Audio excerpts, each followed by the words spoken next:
Nominations లో భాగంగా Nikhil పృథ్వీరాజ్ను nominate చేసి మీరు ఇంట్లో పనులలో ఎక్కువగా హెల్ప్ చెయ్యలేదు అని చెప్తే నేను ఆ రోజు చేశాను కదా అని పృథ్వీ అనడంతో ఆ ఒక్కరోజే చేశారు, ఆ తర్వాత మీరు అటువైపు రావడం లేదు, ఏ పని చేయడం లేదు అని చెప్తున్నాడు. దీంతో పృథ్వీ మాట్లాడుతూ ఫస్ట్ మీకు బిగ్ బాస్ హౌస్ లో ఎందుకు నామినేట్ చేయాలో మీకు తెలీదు, అలాగే ఇప్పుడు నన్ను ఎందుకు నామినేట్ చేస్తున్నావో నీకు తెలీదు అంటూ పృథ్వీ నిఖిల్ పై రెచ్చిపోయాడు.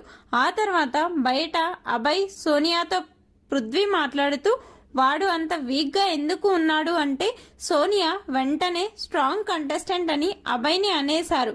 వాడి దగ్గర పాయింట్ లేదు, అందుకే నిన్ను చేశాడు అని, వాడు కొన్ని రోజుల్లో డెవలప్ అయితే ఓకే, లేకపోతే వదిలేయడమే అంటూ చెప్తుంది. మొత్తంగా సోనియా బిగ్ బాస్ హౌస్ కి శివగామిలా ఫీల్ అవుతుంది. ఈ ప్రోమోపై మీ అభిప్రాయాన్ని కామెంట్స్ రూపంలో తెలపండి.